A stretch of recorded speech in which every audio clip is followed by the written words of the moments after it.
Nicodemus here. Topic of the day. How do we know we're listening to the Holy Spirit? I get this question a lot, actually, because people invariably will ask, well, how do I know? I mean, there's only two teachers in my mind, one being the ego, one being the Holy Spirit. And when we talk about Holy Spirit, we need to define what the Holy Spirit is. And of course, the Holy Spirit is a voice for God. So the Course says the Holy Spirit is in you in a very literal sense.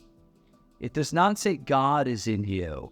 It says you are a part of God. So it actually says the Holy Spirit is in us in a very literal sense. God is not in you in a literal sense. You are a part of God. So there's a distinction between God, the Holy Spirit, and you and I. Let's call it the Christ, the creation of the Creator. So just a quick story around it, or at least what the Course says, is that ultimately it comes down to a tiny mad idea where we thought we were separate from God. And this is really the story of Adam and Eve, the biting of the apple, the fall from grace, the separation in India, the Maya, the samsara, entering the wheel of suffering, whatever you want to call it, is that somewhere we forgot and thought, dreamt up this dream of separation. And we know that because look at our experience. Every human being at some point feels like they're separate. And it seems part of the game here. Now, what the Course says in terms of the story, or as it tells the story of the Holy Spirit, is that in the moment you forgot, the Holy Spirit was given to you as the answer to remember. So it's the voice for God in your mind, and it's very dim in our minds.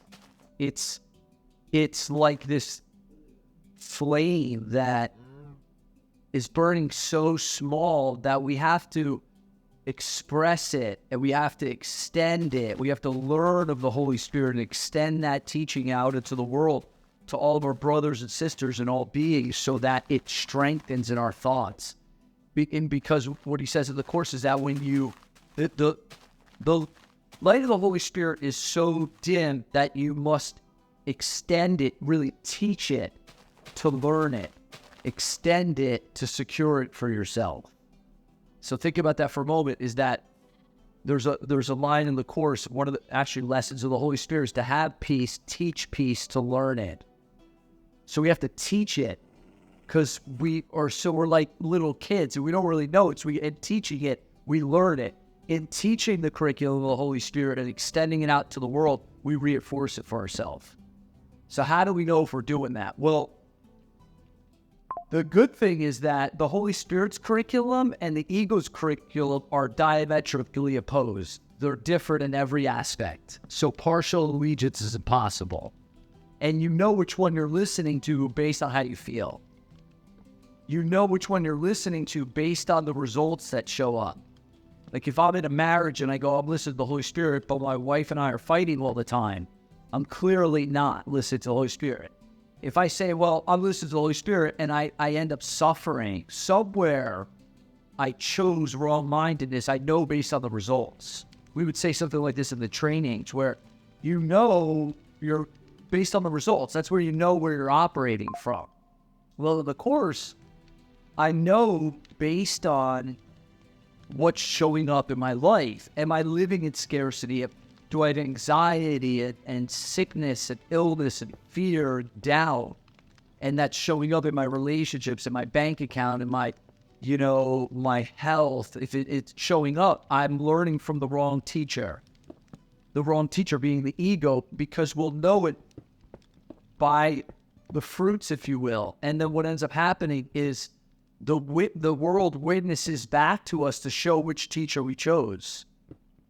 So it witnesses, so we choose which teacher to listen to, and then the world witnesses back to us to show us which teacher we chose. That's how we know. And that's actually the correct use of the body, because listening to the Holy Spirit, we're calm, we're quiet, it's like this surety, this confidence, a knowingness, if you will. Now, the Holy Spirit can communicate through us. It doesn't, Helen was scribing and she could see images very well and pictures very well and heard the voice, and the voice dictated the course, which the voice turned to, who is this? Well, this is Jesus. I mean, people can say what they want, all they want about it, and they could, all this stuff around religion, all this. Well, if the idea of Jesus is that he could resurrect on the third day, right, and transcend death, then he could communicate through our minds. Now, let's say Helen's teaching contribution was to channel what this body of work is. For you, it might look totally different. For me, it might look totally different. For someone else, it may be a song I hear on the radio, or something I read. Oh, I watched this show. Oh, like you just start to, each of us our curriculum is highly individualized. So the Holy Spirit is communicating to you very directly about what's perfect for your curriculum. And even Jesus says in the course, like his teaching contribution of, the crucifixion and all that doesn't need to be ours. You and I have very different roles, very different teaching curriculum. So that really makes it highly individualized, and all you and I have to do, people ask me, like, I feel like I can't hear the Holy Spirit. There's a line in the course of chapter 4, section 4, where it says, if you can't hear the voice of the Holy Spirit, it's because you do not choose to listen. Wait, you're like, but I want to listen, but I'm still not hearing it. So what the whole idea is, if that you and I listen to the ego and its dictates, we can tell by our attitudes, our moods, our thoughts. It's really evident to see that we listen to the ego, because look at how often we're not at peace. Look at how many times we've had the opportunity to be joyful and be gladdened, and we turn them down. I mean, myself included. And this is like a million times, millions. I mean, even since I started studying this stuff, a lot of times. So if we don't hear the voice of the Holy Spirit, it's because we do not choose to listen. Now, that our whole life becomes about learning to listen. If we start to make our life about learning to listen, then the question isn't how do I hear the Holy Spirit? The question becomes is, what kind of listener am I? What kind of listener ultimately am I? And we know, because we start to feel at peace. We start to want to only teach love and give love to every situation. We start to seek out the correction of our thoughts and our minds. So with that, it's really what developing ourselves as a listener. And then you start to see that the Holy Spirit is communicating to us. It's a direct communication all the time, that it's never broken. It's always there.